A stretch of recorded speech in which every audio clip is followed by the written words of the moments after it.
No, shoot. Sorry, guys. Now when there's too many screens, it gets too complicated.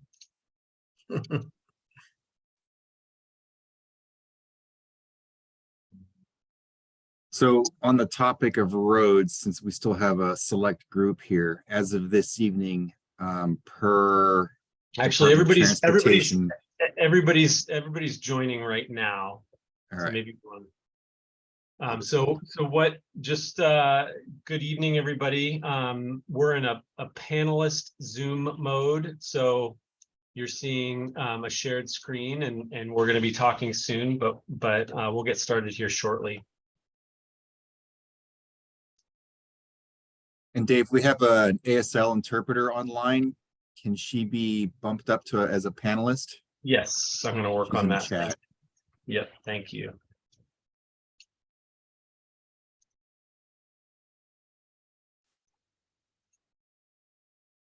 Thanks, Gianna. I just promoted you to panelist. There you are. Apparently there's two of them. Yeah, if our second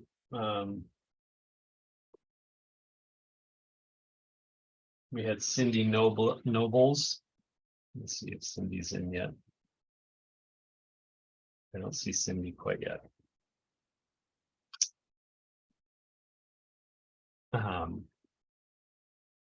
Hello, Gianna. Hi. So I want to make sure when we're sharing our screen, I hope people can also see you as well if they need you. So you could either pin me or ask the audience to pin me as they want, or you could spotlight me for everybody to see and spotlight the speakers that are speaking in turn as well. It's kind of up to you. Yeah, let me see how I can do that. So I've never pinned anyone before. So you're pinned right now. Or maybe, so thank you. I'm hoping everybody can see you there. Why don't I do a quick stop sharing and we'll do a quick round of introductions for everybody. So good evening, everybody. My name is Dave Reed. I'm with the County of Santa Cruz, and we're gonna do a quick round of introductions for this evening's community meeting. This evening's meeting is going to go over some of the storm-related impacts that everybody's been experiencing. We're going to go over kind of county road repair efforts and damage that has occurred. We've got our FEMA and Cal OES resources here to discuss road and access road related issues that you may be having. And then we'll have some question and answer time at the end of this. So with that, I'll hand it off to Matt Machado for introductions from the county side, and then we can hand it to our federal partners. All right. Thank you, Dave. Good evening, everybody. Matt Machado. I'm the Director of Community Development and Infrastructure and also Deputy CAO. And this evening, we also have Steve Wiesner. He is our Assistant Director of Transportation of Community Development Infrastructure. And there you go. Thanks, Steve. And I think I'll turn it over. Dave, do you want me popcorn it over to FEMA? Perfect. Charles, you want to introduce yourself? Sure. Good evening, everyone. I'm Charles Bonza. I'm the FEMA government liaison, assigned to this disaster for as long as needed from Colorado. And good evening, everyone. My name is Jeffrey Kruger. I work with FEMA Region 9 out of the Oakland office. And I've been out in Santa Cruz County working FEMA operations for the last several weeks. And Brian? Brian, there we go. Go ahead, Brian. Good evening, everyone. My name is Brian Bowie. I'm also with FEMA Region 9 out of Oakland, California. I'll be discussing private roads and individual assistance. And then on the other federal partner, my name is Garth McDonald. I'm a public information officer with SBA's Office of Disaster Recovery and Resilience, here to try to help people rebuild more of the long-term recovery arm of federal assistance and low interest loans. I'm covering the Santa Cruz County area. I actually grew up here and went to high school and junior college. And so This is basically my hometown. I live by Sacramento now and happy to be on here to try to provide information. Thank you, Garth. And then I see Victor from Caltrans. Victor, would you introduce yourself real quick? Yeah, Victor Devens, District 5 maintenance engineer for the North region. So my territory covers Monterey, San Benito, and Santa Cruz counties. Thank you, Victor. So Dave, we'll turn it back to you to kick off our presentation. Yeah, I want to acknowledge, I know that we have the 5th District Supervisor's Office on. Bruce is just having trouble connecting. If he gets a chance to get on, I know he wanted to say a few things. So I'll try and keep aware there if he's able to. A couple other housekeeping items for the group. Like I said, we will try and do a Q&A session at the end of the presentation, try and keep the presentation short. What we'll do is have you raise your hand. And then we'll call on you. We're going to try and have everybody ask one question before we go to allowing folks to ask multiple questions. I know we may have also some questions in the Q&A area, and we'll try and get to those as well. This meeting is being recorded, so we will put the meeting recording and presentation up on our County OR3 website once completed. So with that, I'm gonna share my screen again, and we'll go ahead and begin the presentation. I just want to make sure I'm, our Jana's still pinned, so we should be able to still see her. So with that, I'll get started. As I said, we're going to do a quick overview of the storm, and I wanted to share some data around the storm impacts. And then we're going to get into the details around the county damage that was experienced and the extensive efforts that our Community Development and Infrastructure Department, led by Matt and Steve, are doing to repair those roads. Then we'll talk through some of the FEMA resources, get an update from Caltrans, and then we'll get through to questions and answers as quickly as we can. So with that, I wanted to share a couple images. This is the first one showing kind of all of the storm tracks of the atmospheric rivers that we experienced between the 26th of December and January 17th. So we experienced all of these together, but it's remarkable to see in relation to what happened last year. So WY is water year. So last year, the state of California experienced one atmospheric river. And in the short period that we've been tracking this water year, you can see we had one major one on the 27th. We've had four, one exceptional one, four strong atmospheric rivers, and four moderate atmospheric rivers in that short period of time. Here locally, as everybody knows, the New Year's Eve storm sequence created significant flooding in most of our creeks and rivers, and started our road damage impacts. We proclaimed after that event on January 3rd. We got hit again on the 4th and 5th with not as much rain as was forecasted, but what happened with most people, the extreme winds, and then the coastal damage with the alignment of the high tide, the storm surge, and the extreme ocean swells caused the damage along our coastline. We proclaimed an emergency again after that storm. And then we were hit again on the 8th and 9th and the 13th and 14th. As a frame of reference, this rain gauges throughout the county, just displaying how much rain. I know it's probably hard to see, but what this shows is that we had ranging from about 14 inches down in the Corralitos Creek, down just outside Watsonville, all the way up to 37 inches up in Scotts Creek in the northwest part of our county. A substantial amount of rain between the 26th of December and the 17th of January fell across our county. And what we've experienced, all of you experienced, and what our road infrastructure and community experienced, was that unrelenting saturation created a very dynamic river system. So I wanted to share this because I think this is a fascinating piece of data, and I'll step through three watersheds, but I'll explain this one in detail. The black line that you see is the elevation of the river in response to rain. So those peaks that you see are the flooding events. The purple line is the major flood stage that was eclipsed 3 times. Hey, The red Dave, can I stop you for a second? Sure. Looks like we need to let Cindy Nobles in as one of our ASL interpreters. Sorry to interrupt you. No, I appreciate the extra help. There she is, and I will promote her to panelist. Awesome. Thank you, sir. Thank you. And I'll pin her once she gets in as well. One of the other comments while we're waiting for that, Robbie Larson from Cal OES is on the call. And so if we have questions of him, we can unmute him and let him be part of it as well. Perfect. Thanks, Matt. I appreciate it. Sure. So as I was saying, the black line represents the elevation of the rivers. The bars, the blue bar and the orange bar are rain gauge totals, daily rain gauge totals.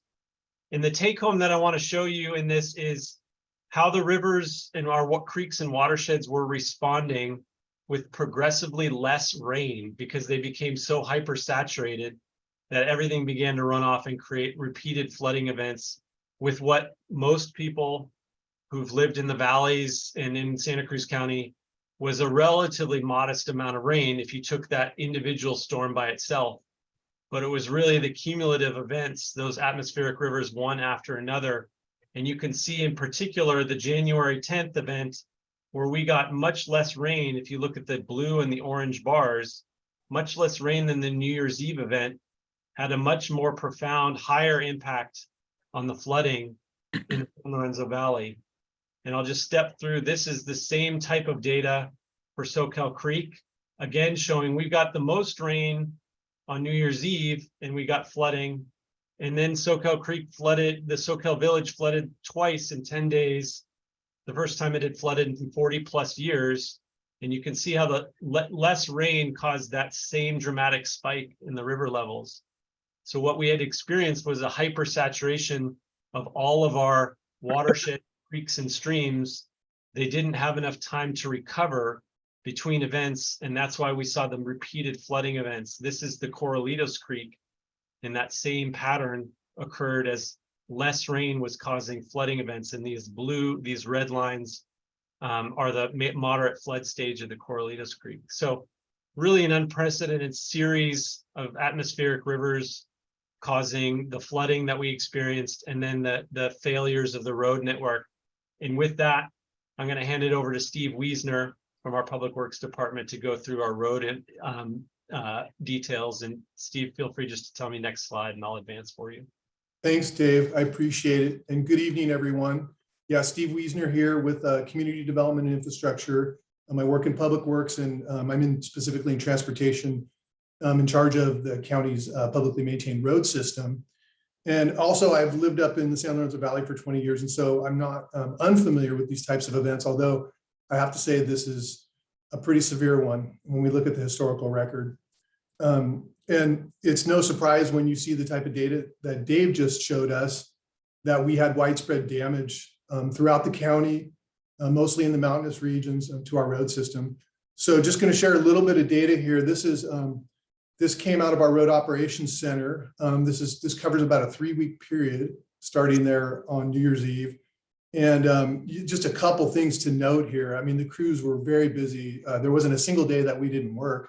We had crews out every single day during this period. The normal hours worked that period was a little over 4,000 hours, and we had over 2,500 overtime hours. So we were very busy. The crews were really going at it strong both days and on the weekends as well. But we had so much stuff going on. We had to employ the services of a bunch of contractors as well.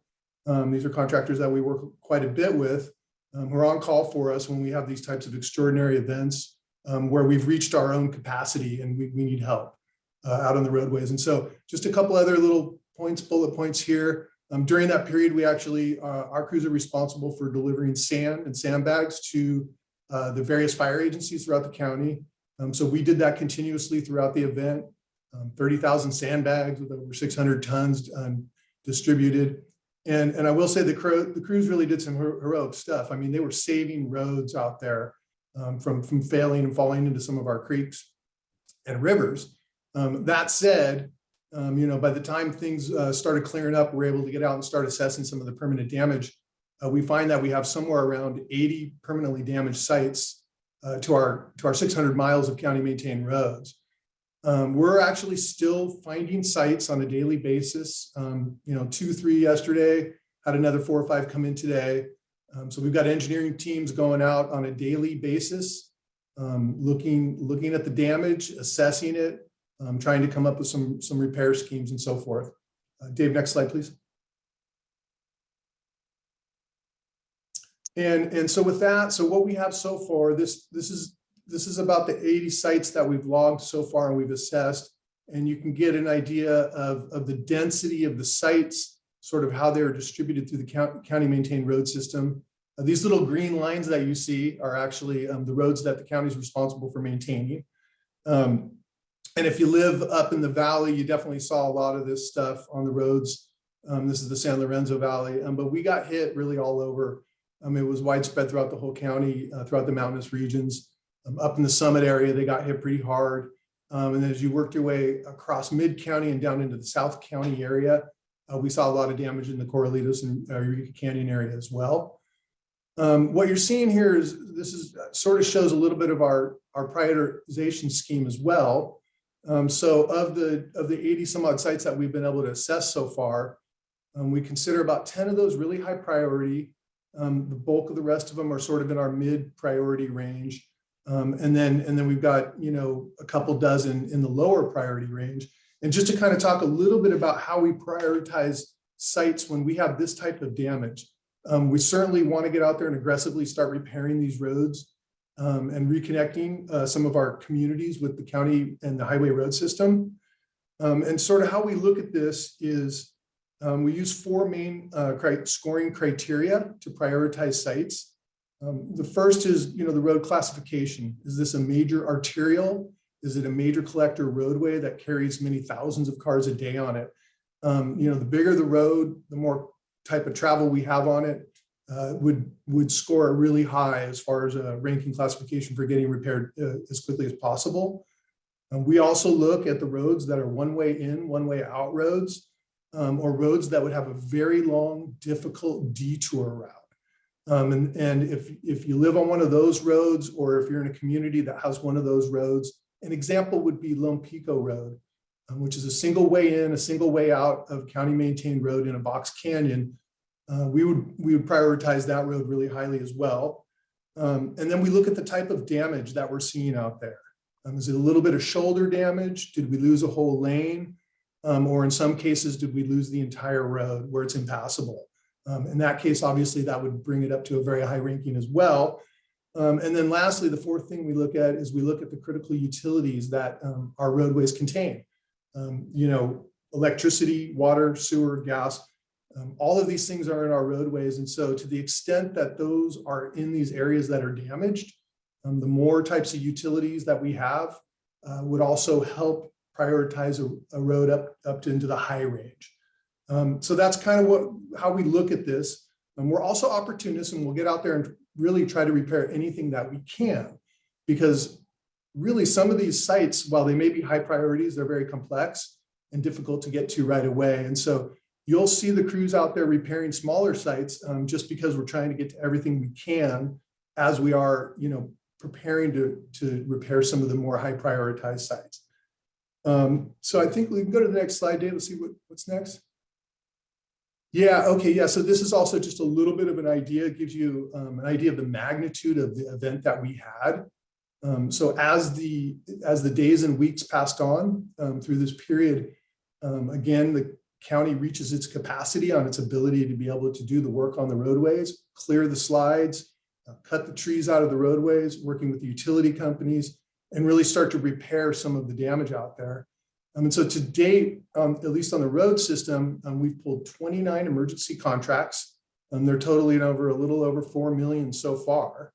And you can see the type of contractors here that we're using. We use a lot of local contractors. These are contractors we have good relationships with, that we know have the capability and the capacity to respond to the needs out there on our road system. Okay, so with that, I'm just going to go through a series of photos that just give a little bit of an example of the type of work and the type of responses that we've done just in the last few weeks. And so these are just, like I said, I'm not going to go through all the projects, but we have 80 out there. But see, these are some of the ones that we've started or want to start. And so here's Redwood Road. This actually happened early on, I think in the first week in January. This is down in the Corralitos area in the Browns Valley area of the county.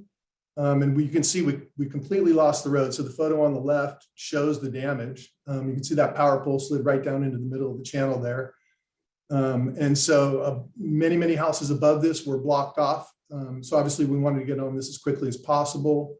We got a contractor out there, an engineer on board to try to design a fix real quick. And so the middle photo there shows them prepping the site and trying to clear the area of the debris. And then the right photo is, you can see the rock slope protection that we installed, and we're bringing the road back up to grade. Next slide, Dave. And then this just shows the progression of how we brought this road back up, base rocked it, and then finally we paved it and we reopened it to the community that was severed. Okay, next slide, please. Okay, so these are this is a pretty significant road, Glenwood Drive.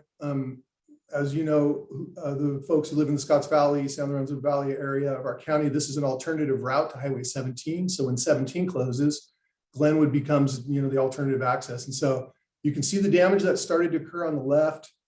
A week later, after we got hit with the next storm, that's what you're seeing in the middle. So this site really took a big hit.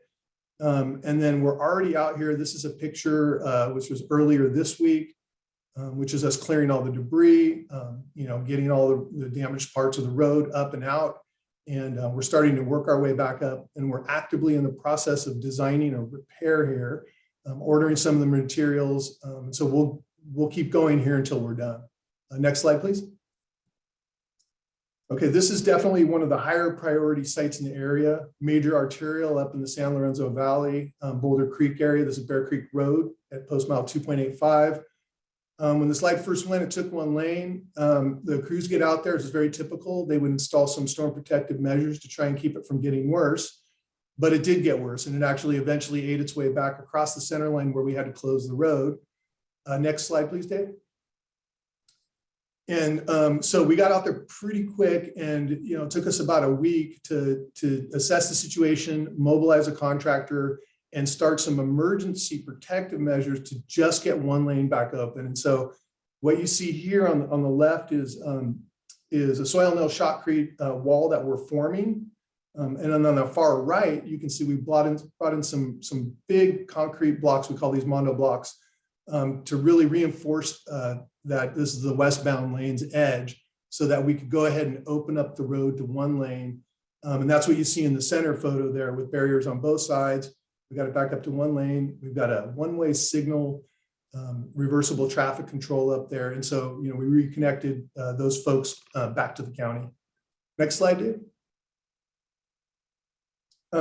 So here's one of the actually more severe sites as well, where we completely lost the road on China grade, just above 236, stranded about 20 homes. That it's about 45 minutes actually around this thing to get back to the other side. So we're prioritizing this site. It's a tricky site. We can't get out there and repair it like immediately. So we got creative and built this pedestrian bridge that we just dropped in earlier this week. This is going to help the folks at least be able to have one car on either side of the damage, so they can kind of get to and from their properties without that big hour-long detour. But we're also actively looking at bringing in a temporary bridge structure so we can gain vehicular access as well to this area.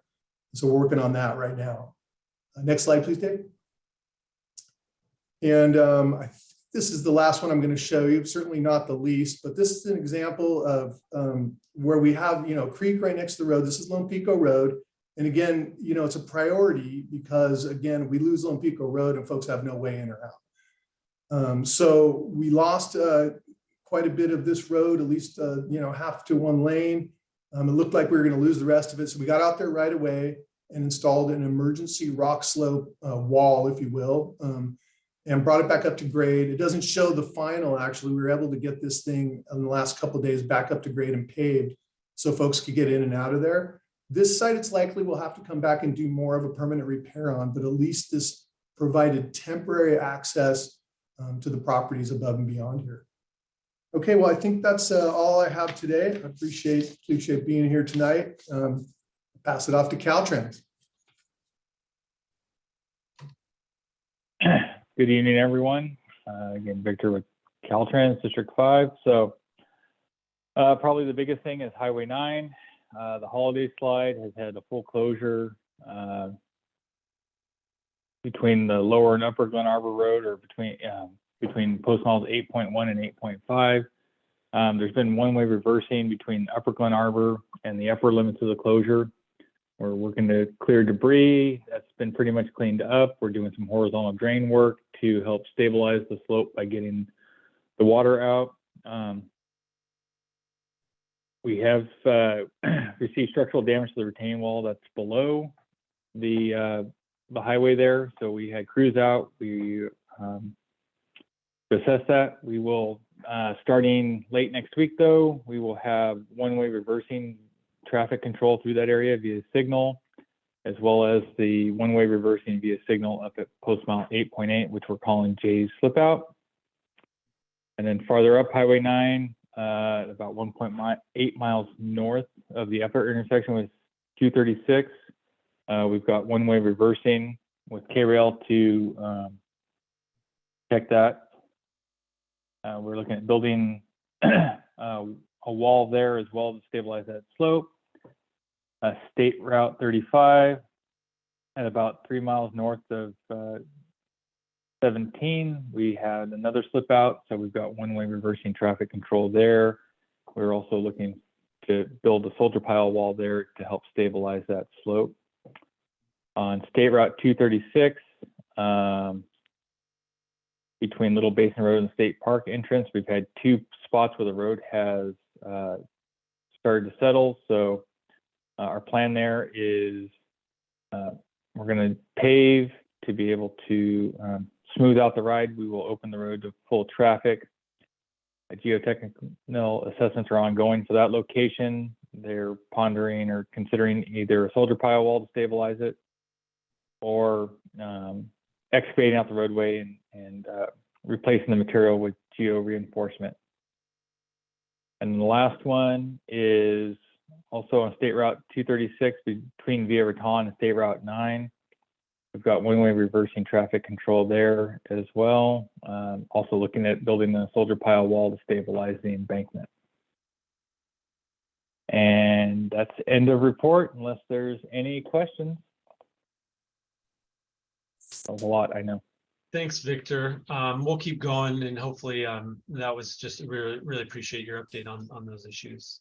So I think I'm gonna hand it off to our FEMA and SBA partners, and they're gonna talk a little bit about resources, as well as just an update on the hours of our disaster recovery centers to 9 to 5 starting on Saturday. And I'll hand it off to Charles or Jeff.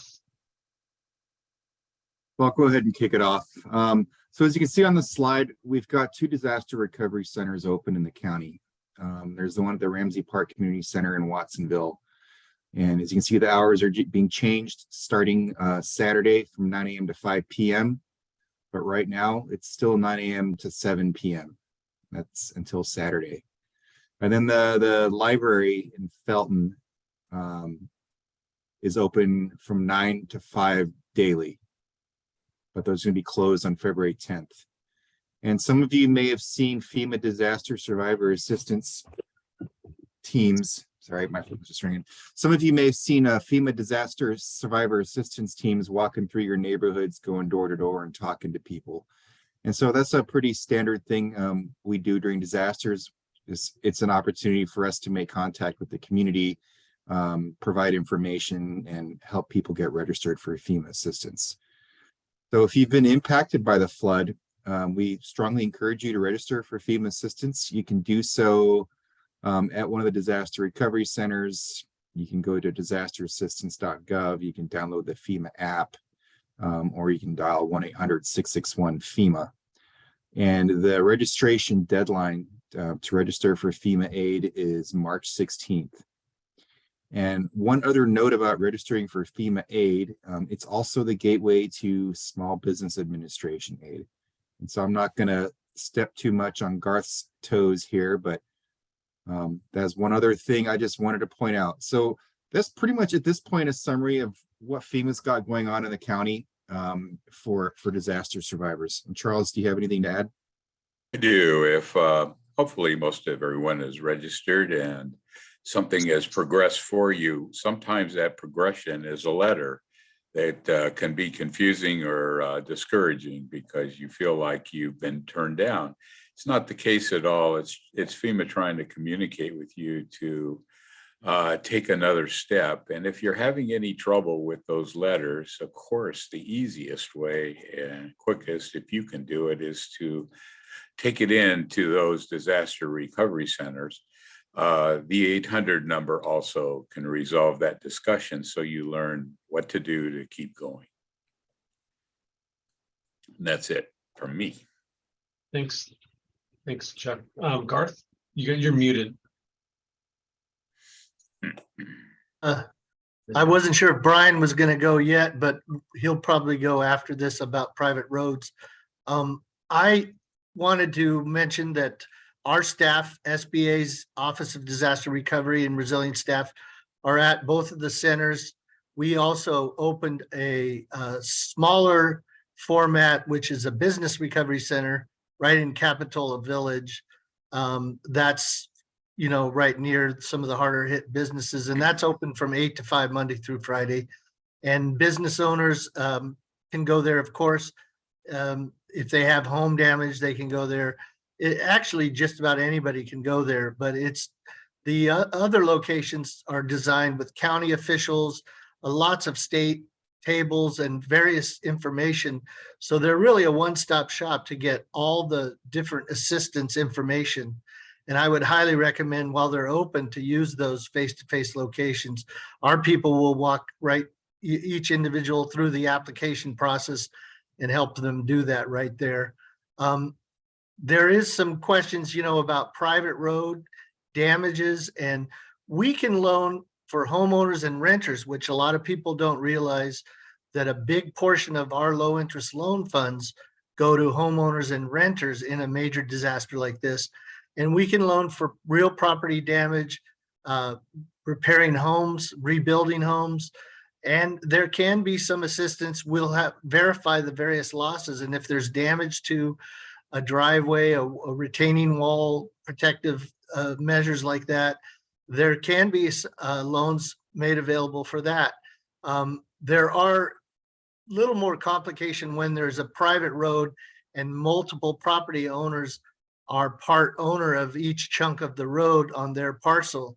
And that becomes pretty complicated, but I will mention that there are groups that are called road associations, similar to condominium associations, where each member has each property is a member of the association.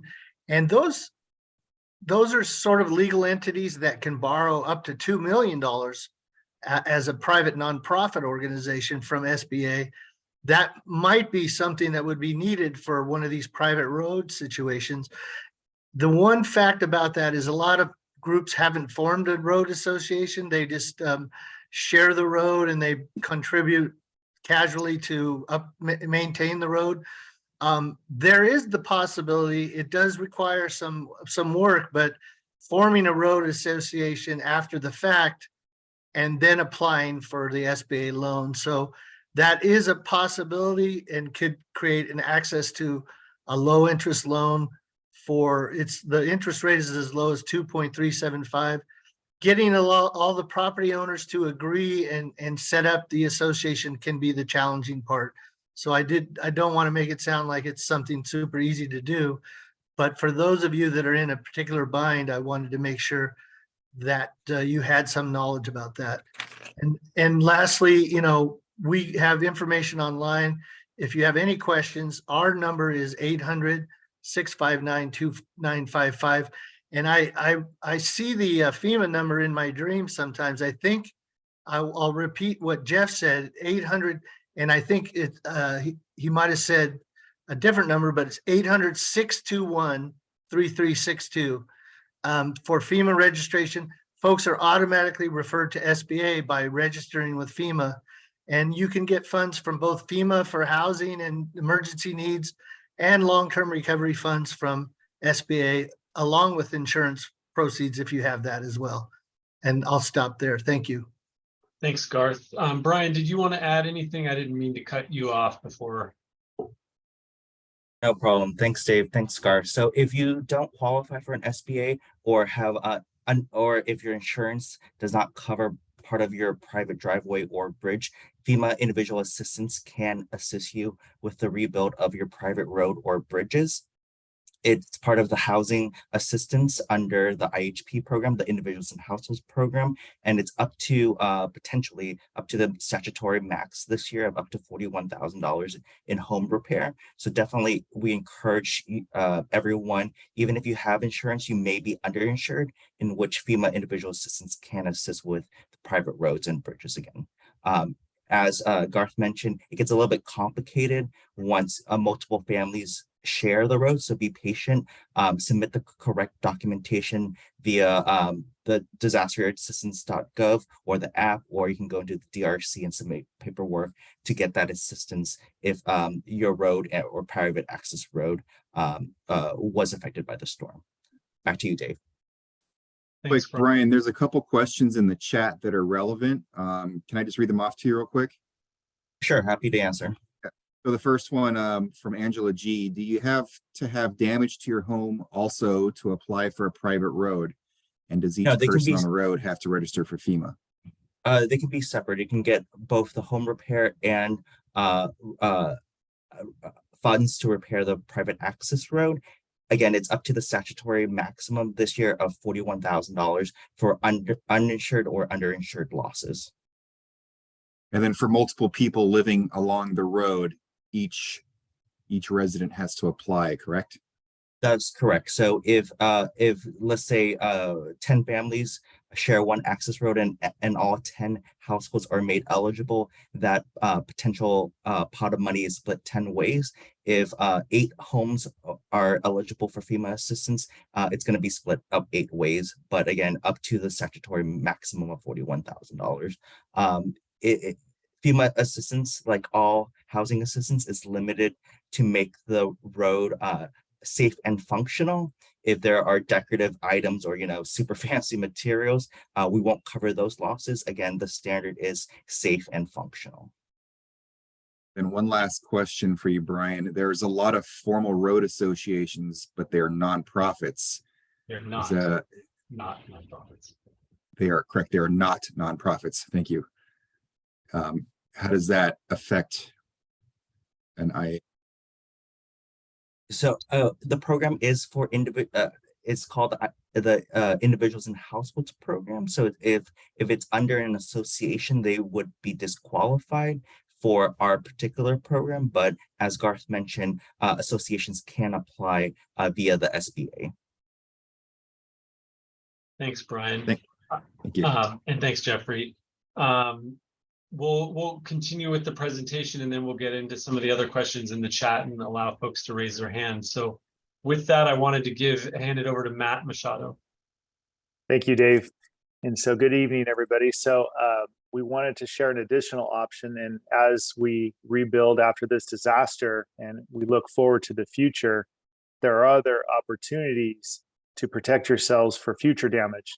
And that could be a county service area. And we have about 36 county service areas in the county. And these are roads that are privately maintained, but by the formation of a county service area, they are now eligible for FEMA assistance directly through the county process. They become public roads and available, or they're eligible for public assistance directly, which is a major pro to the formation of a CSA. I would say that this is an option that people could pursue, not in the moment today per se for this disaster, but for future disasters. It's a great opportunity. I'm going to put in the chat a link to our webpage that has even more detail than this slide. But in essence, these areas can be formed by a simple majority of the residents that live in the area. It does take some time. There's a LAFCO process and then a board of supervisor process, and then a vote. It's a ballot vote by all the landowners in the area. And then if passed, the chosen assessment, which is chosen by the homeowners, would go on your tax bill. It does take the greater part of a year to form, but it's a great option to be ready for future disasters. It's an opportunity to create reserves for ongoing maintenance and also to respond to disasters.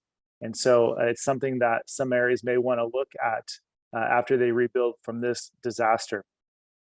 So I will leave it at that. I know this is a future option and opportunity, but I will put a link to the county's webpage that describes it in more detail, the formation process and contact information as well. Thanks, Matt. So I wanted to just reiterate, there is a ton of resources on our county webpage. If you go to the main county webpage or you go to the OR3 page, there's a red banner. It will bring you to this page. There's lots of the resources that were described here tonight and more information. So want to encourage everybody to check out the county website around recovering from this latest disaster. And then what we want to do is go to questions. I'm going to stop sharing my screen. Before we do that, I want to both acknowledge Supervisor Koenig from the 1st District. Appreciate you being here at this meeting. We do have representation from Supervisor Hernandez in the 4th District. And I want to give Supervisor McPherson from the 5th District a moment just to say a few words as well before we start with questions.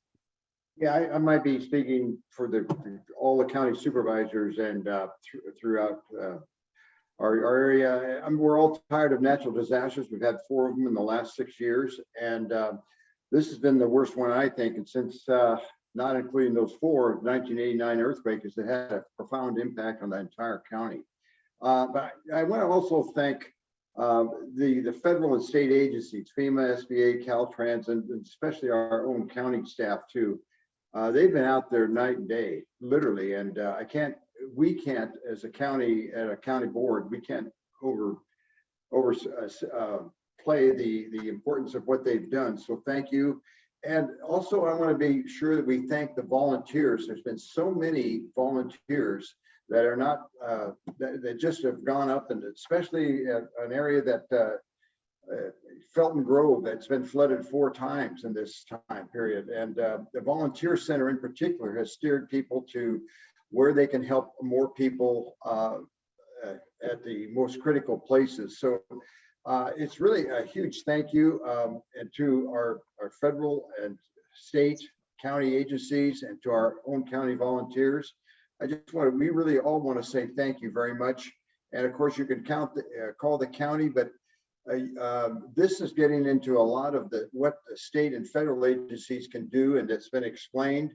But our number at the county is 454-2200, and then you can reach your individual supervisor. But thank you, and for everybody, I just want to say thanks for everything you've done.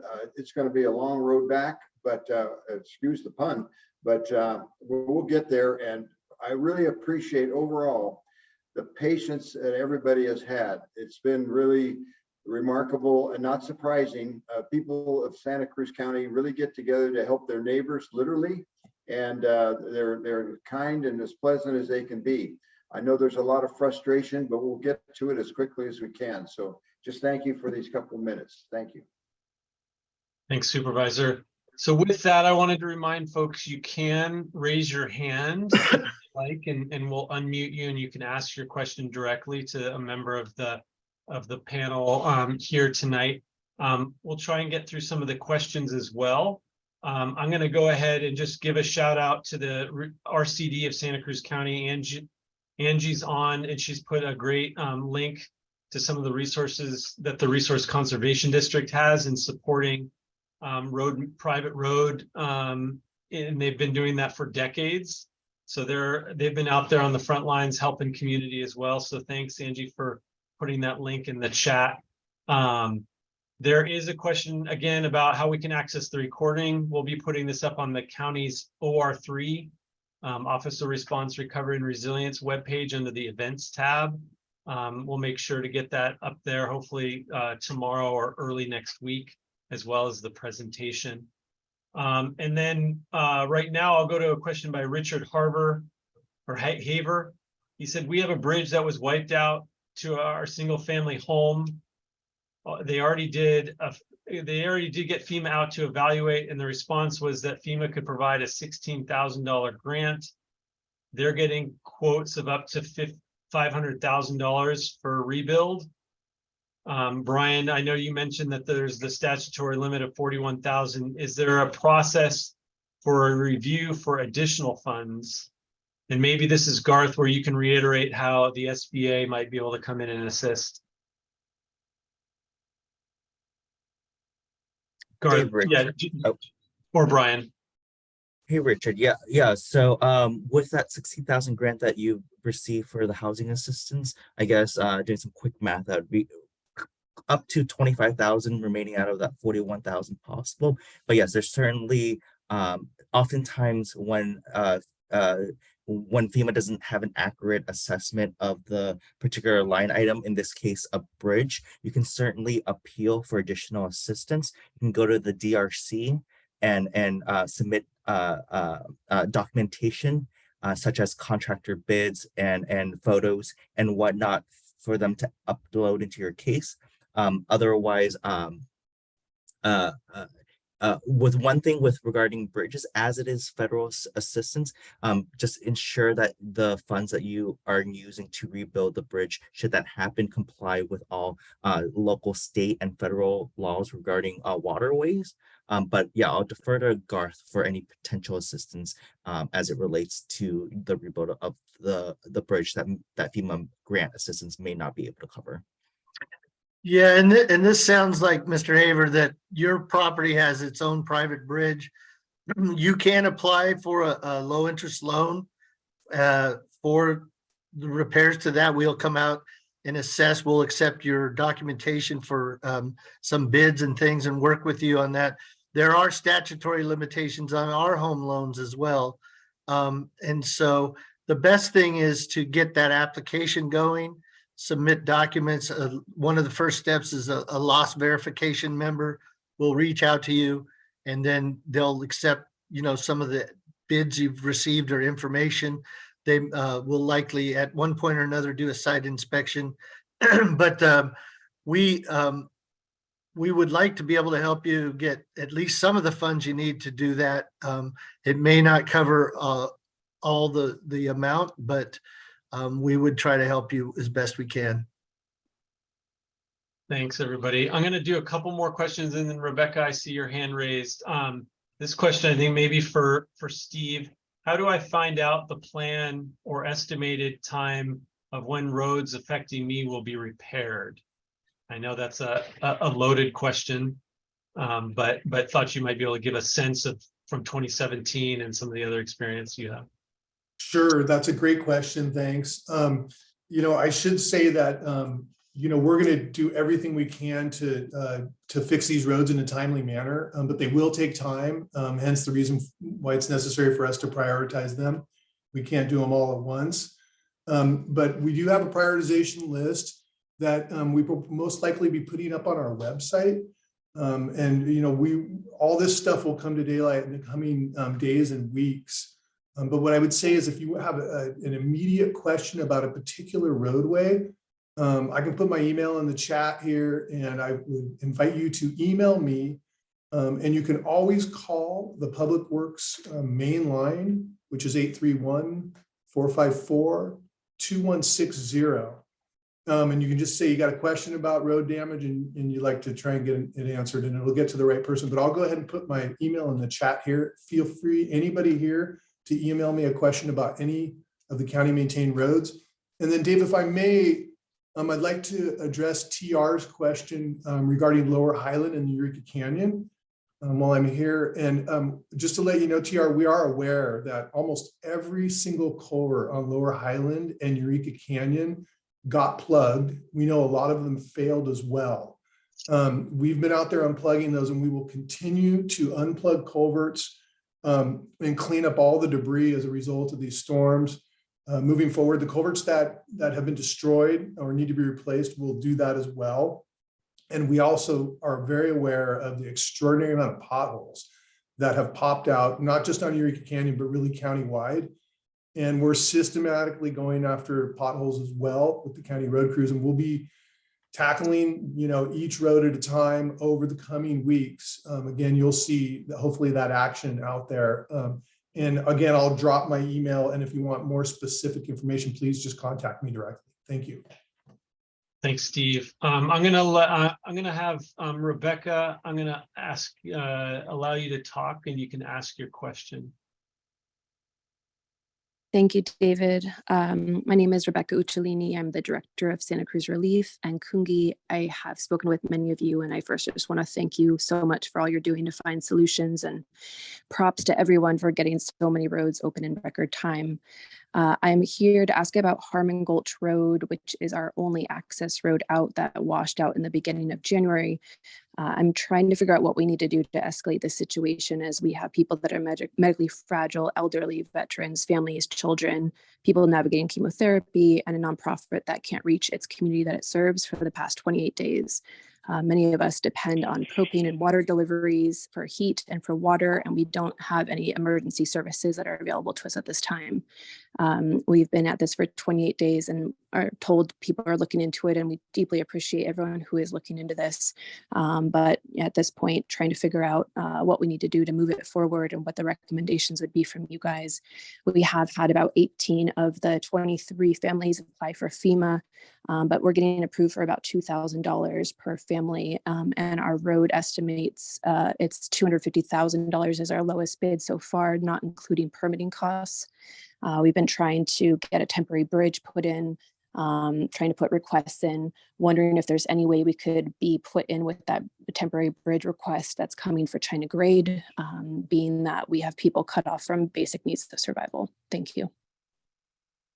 Thanks, Rebecca. Yeah, you and I have been communicating all week. I don't know if Robbie Larson, I was just going to allow you to talk if there's anything you can add. We're looking at this, Rebecca, on the public assistance side, on the near-term emergency solution, and then obviously some of the individual recovery resources that Charles and Jeff and Garth have talked about, maybe some of the long-term fix financial resources for you.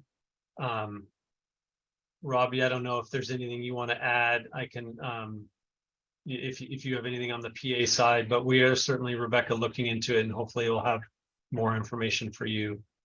Yeah, this is Robbie Larson with State Public Assistance. So again, it's going to come down to, who's the responsible party for the road. If it's a county responsibility, then yes, there's things that we can do and put with public assistance with that. Public assistance we serve, we help counties, cities, special districts, different jurisdictions out there, tribes and so on, that are, their responsibility. So as far as private roads, I'd have to defer to, our FEMA counterparts and, SBA counterparts for that. Thanks, Robbie. Rebecca, yeah, we'll be in touch and talk some more for sure. I'm going to have Gina or Gian. You've got your hand raised. You can unmute. Hey, Dave, real quick, this is Victor with Caltrans. Yeah. So she was, the previous lady was speaking about Harmon Gulch Road? Yes. Correct? Okay. Yes. We received a mission task this morning from Cal OES, and I dispatched my engineer working in the area to go take a look to see what we could possibly help with in terms of developing a solution. So I haven't heard back from him yet. So thank you, Victor. That's great to hear. So Gian.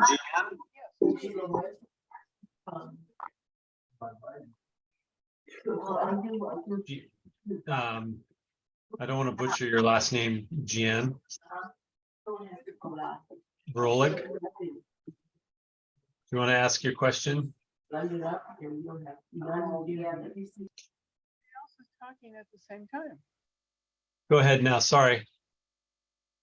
So I want to talk about the most recent loss of half of our road at the upper end of the county maintained Lockhart. It is not that the slide came down across the road and took it out. It is that the creek heads toward the embankment which supports the road. So half of the road is gone. We are able to pass on the remaining half for now, but our worry up there are several of us who will not have any fire protection because fire trucks will not go over what is remaining. And there is no other way, front, back, sideways, to get fire engines up to us. So the concern is with more rains, because we're not finished with the winter rains, how much more damage can happen and take the other half of the road where we have no fire protection? That's our main concern up there. All of us are very concerned about it. So you said that was, Steve, I don't know if you're familiar. Is there anything you want to talk to on that? Sure. Thanks, Dave. Yes, I'm familiar with that site. I've actually been out there and seen it. I brought FEMA out there actually to take a look at it. It's definitely something we want to go after as soon as we can. We understand its importance. It's a complex site because it's so tall and it's so steep. And so, but we have contractors actually mobilizing on Lockhart Colch to start some other work. And we're coming up with a scheme to repair that one as well. So that's actively being looked at, and our hope would be to get that repaired before fire season. Thanks, Steve. I'm going to have Angie, it looks like from the RCD. I'm going to unmute you, Angie. Can you hear me? Yep. I just have a question about the Caltrans person that spoke. I was actually going to ask that, so it was perfect. We have heard that Caltrans can go help clear roads if that is the only access in, and I'm just curious to know more about that. Like if somebody had a small slide or something, are they able to do that? I'm just more curious about what that process was that brought them out to Harmon Gulch to let other folks know that are essentially stuck, how that works. And is that just sort of a quick and easy fix it so they can get in until a future repair would be made? Yeah, maybe I might be more versed with it than Victor. So as we've tried to articulate, the state and federal assistance for the public agencies, the County of Santa Cruz, county maintained roads, or CSAs, county service areas that existed before the disaster, they're eligible for FEMA reimbursement. Usually around 75% from FEMA, and then sometimes the state picks up additional funding.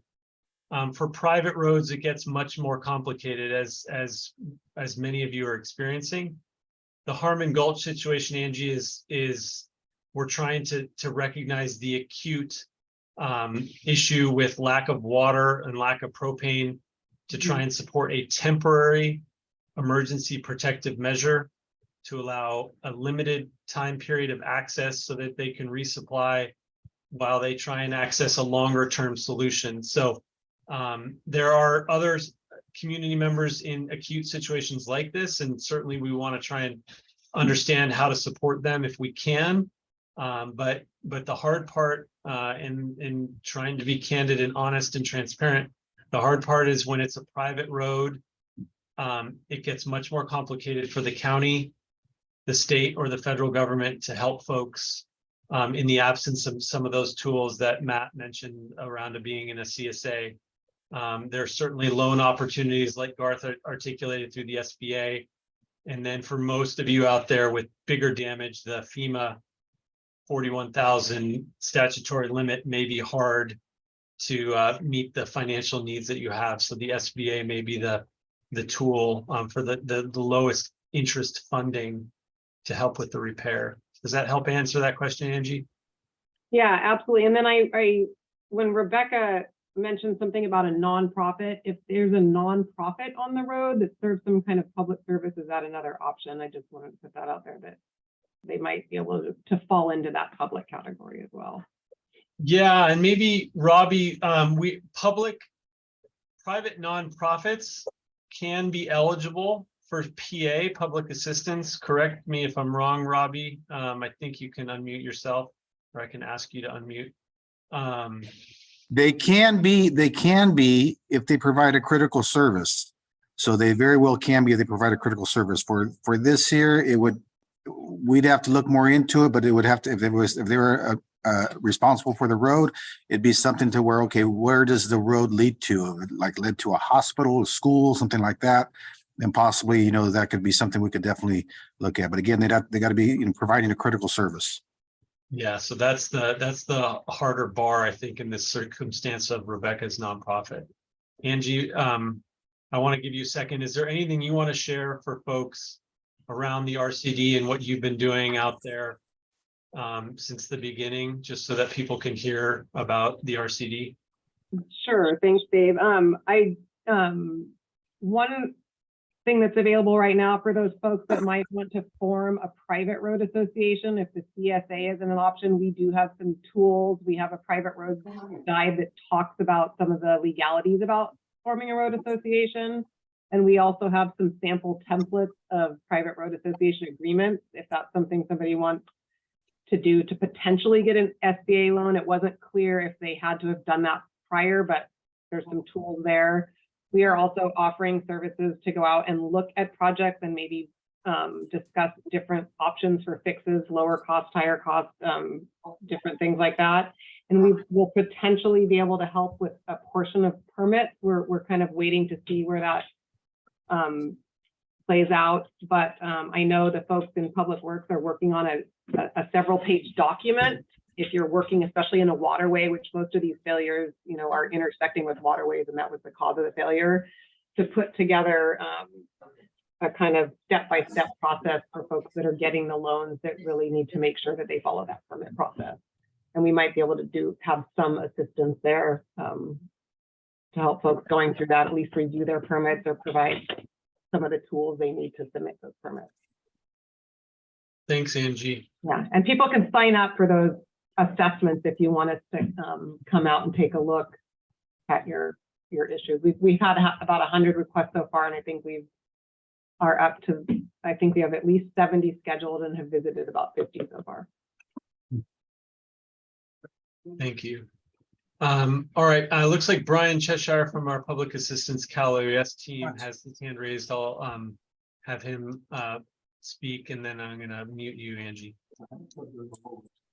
Oh, thanks, Dave. That was from earlier. I was just talking. We're going to talk about the Harmon Gulch Road. That yeah, we did have communication. Cal OES had communication regarding that road, and from my understanding, it's a an association road. So, but I know there was some discussion about that. But so that was that. All right. Thanks, Brian. So right now, looks like we don't have a lot of hands raised, so try and get to some of the other questions. I'm going to leave the links that Angie put up in the Q&A part. Christine Montelaro, I applied for FEMA assistance to fix our private road, but was denied. My neighbor also applied for the same road and she got approved. Why? And I know that's a weedy question for Charles or Jeff, but maybe there's a standard answer, or even Brian. Maybe there's a standard answer for why that may have happened. I'll take a stab without actually reviewing your case and your neighbor's case. And also, since this is a public forum, we don't want to discuss any personally identified information without a release, of course. But if you can visit a DRC or call the 1-800 number, we can definitely review the case for you and try to get some assistance. Sometimes the system flags cases that have indicated insurance, so it could be just a submission of insurance stating that they won't cover the particular loss. That's oftentimes the case with a denial. It's not really an outright denial, but more of a request for additional information, such as insurance policies. Just to reiterate that in another way, I mean, I think I've heard multiple times from FEMA, and just as Brian said, don't take the first no as the last no.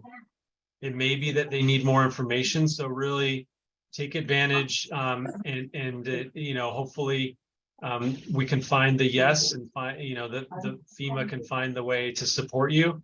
But it's not uncommon, as Brian said, that you may initially get denied, but that doesn't mean that the door is completely closed. I wanted to, let's see, just take a look and see some of the other questions. There's another specific question from Richard Harver. A lot of the roadside bank on Bean Creek was damaged as well. There's been restoration projects along the bank as recent as last year. Can there be a coordinated effort that blends our rebuild effort with county efforts to rebuild Lost Creek Bank that potentially impact the road as well? So I don't know, Steve, if you have any familiarity with the Bean Creek failures along Bean Creek that he might be referring to. I do know that we have quite a bit of damage on Bean Creek. I would have to better understand how his bridge project dovetails into Bean Creek Road. And so I would ask him to, reach out specifically to the road department. I can drop my email in on his comment. Thanks, Steve. Let's see, I want to see if there's no other hands. And we've got Angie's links in there. Yeah, Richard. Yeah, so I think maybe just reaching out to Steve would be helpful. And then Rebecca, looks like that's just a comment. Darren, looks like Darren has a question. Will the SBA do a low interest loan to a local contractor that would allow the contractor to purchase more equipment to help facilitate cleanup efforts? So the actual disaster low assistance loans that are available due to the declaration, the major presidential declaration, those are for damages.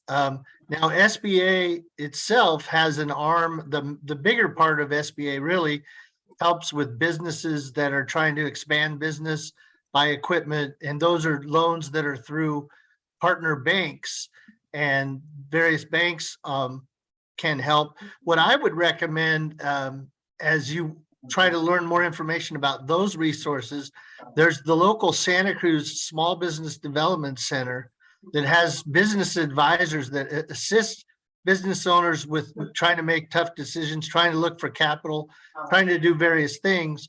And they can give free consulting advice to any business owner about things like such as this, and they could give you a good idea what other capital resources might be available. But specifically to the program that I'm helping to talk about here, our disaster loans wouldn't help buy new equipment that wasn't part of damaged, lost equipment or something like that.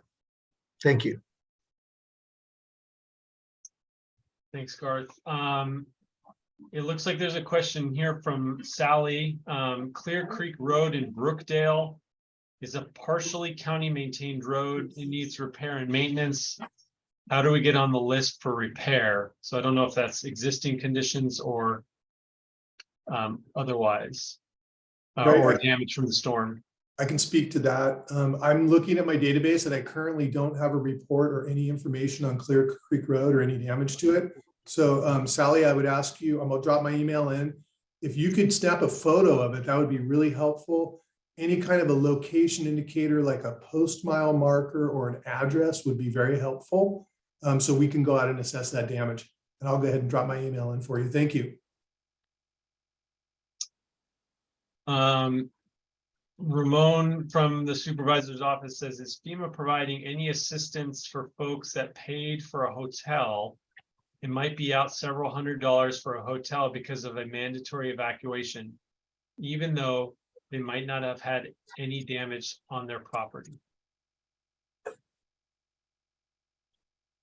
Brian, do you want to give the quick answer on that one? Yes, absolutely. It depends. If the homeowner or renter has insurance, we encourage them to file a claim with their insurance first. A lot of times, the policies will include what's known as ALE, additional living expenses, via that policy. However, if you do have insurance, or if you're underinsured, or if your policy doesn't cover that specific clause, FEMA may be able to help via what's known as lodging expense reimbursement. So of course you have to register for FEMA, provide the proper documentation, and we may be able to help you. Of course, go into the DRC if you'd like to talk to a FEMA representative in person, or call that 1-800 helpline number. Thanks, Brian. It looks like we've gotten to most of the questions. I want to just make sure Angie just put something else in. She's asking kind of what, I guess maybe Matt, what are the county administration fees associated with road projects completed through a county service area? Are they a percentage of the project cost? Yeah, thanks, Dave. So Angie, it's a varied question. There are some fees that are set like by the auditor, controller, and assessor. I'll put a link in the chat to that further describes that. But with regard to administration, straight administration is really based upon the level of input that the CSA needs from us. And so it can be, you know, a few $100s a year, or it could be quite a bit more depending on how much assistance the CSA needs from county staff. And so it's a case by case, but I'll put our link in there.